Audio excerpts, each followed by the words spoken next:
Hello, we're live. I hope everyone is having an amazing week, and I am here to talk to you today about how you can fix a damaged metabolism. Now, this is such a big subject, and it's going to be great if you feel like, oh yes, I have been basically getting a really sluggish metabolism. I'm unable to reach the results and goals that I've been looking for, and basically there is a number of reasons behind that, and that's exactly what we're going to cover here today. So there is going to be a few steps that you can take today after watching this video in order to fix the damaged metabolism. But first, I want to cover and talk about what exactly is metabolic damage. So if you are tuning in live with me here, come and say hi, give me a wave. If you are catching this on the replay, as always, come and say hashtag replay. I see there's a couple of you ladies tuning in. Always nice to have your company.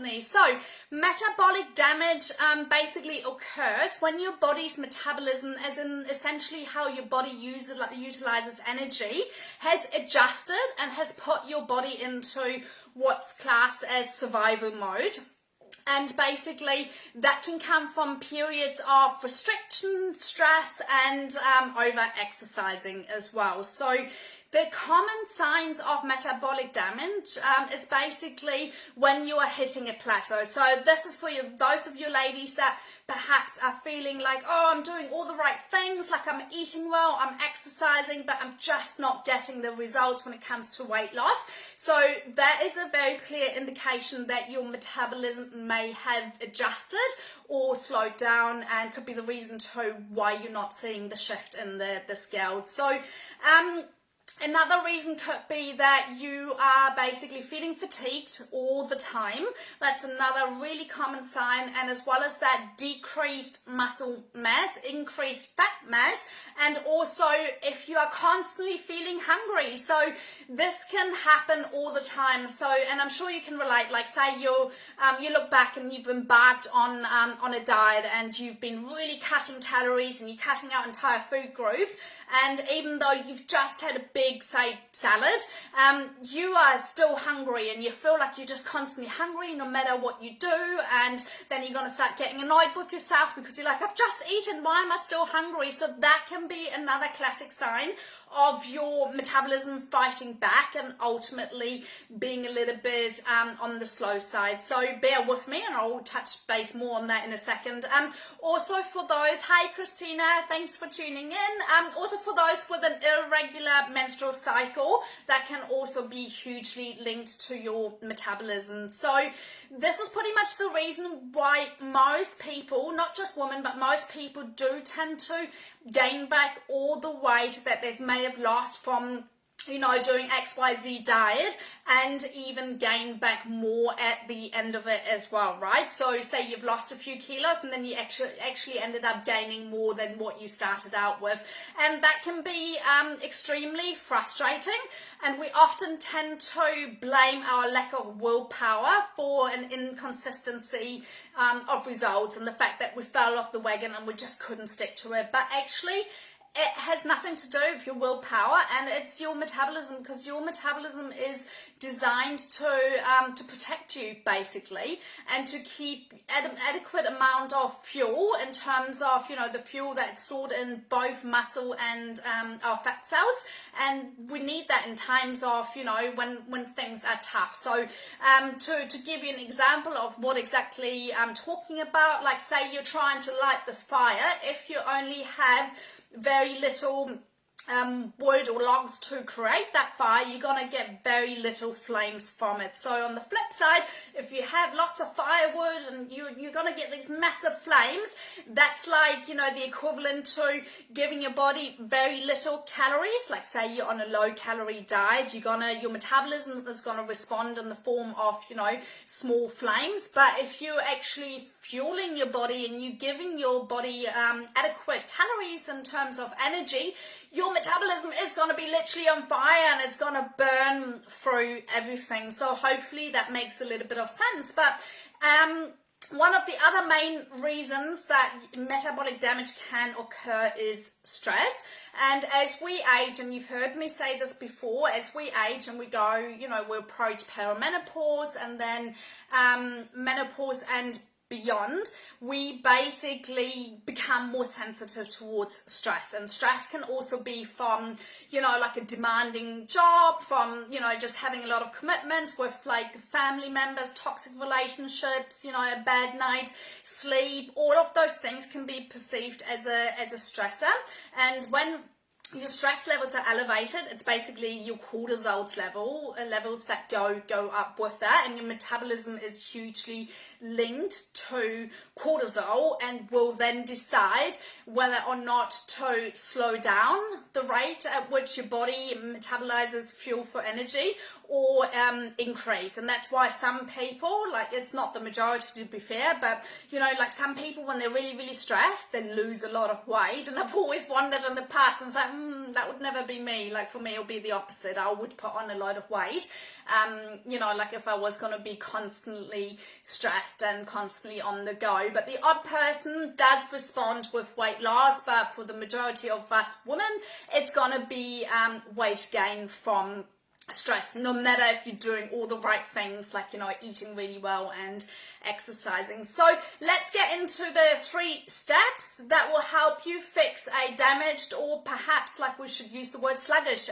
metabolism. So the number one thing you want to focus on is you want to identify the amount of food that your body basically requires right now, not to gain or lose weight, because you may have been under eating for quite some time without realizing it. And that's pretty much, I'd say, if I had to give it a percentage, 90% of women that I talk to, they may not be aware of it, but they are under eating, because obviously when you are embarking on a weight loss journey, you're very mindful of what you eat and how much you eat. But the dangerous thing here is that if you stay in a calorie deficit for too long, your hunger levels most likely will decrease, and that's basically going to be reflected. Like, you wake up and you're like, well, I'm not hungry, so I might just skip breakfast, and then you might just have a morning tea or not eat at all until lunch, and call it intermittent fasting as a little byproduct. So,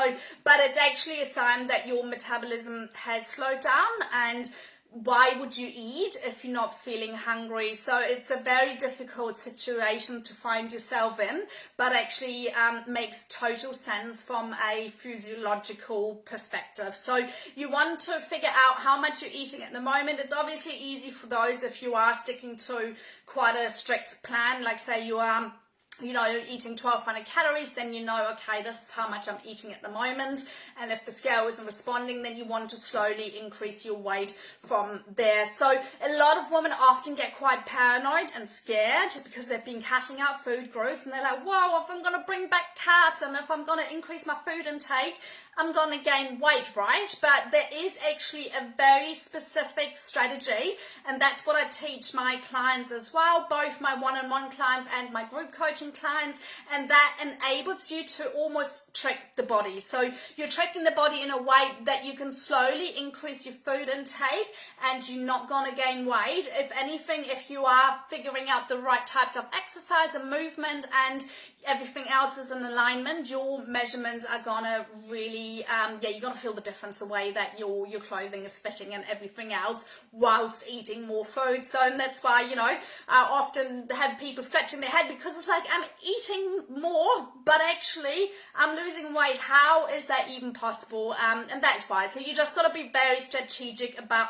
how you go about it, but you definitely want to pull yourself out of that starvation mode and increase your calories, because you shouldn't be in a deficit for a prolonged amount of time, whether or not that's intentionally or you've been doing it subconsciously because your hunger levels have decreased. So step number 2 for reducing or for helping you to fix your metabolism is reducing excessive amounts of physical activity. So from time to time I speak to women and they're like, yeah, just getting back into running. I used to go running like all the time, and it's a great stress relief, which it totally is, and it's really good for cardiovascular health. But if you are going out for your runs, for example, those that, you know, where the impact isn't too high, that your body's actually still letting you, or if you are loving your spin classes but you're wondering why you're not seeing or getting any results, it's too much for the body. So again, you're producing that stress response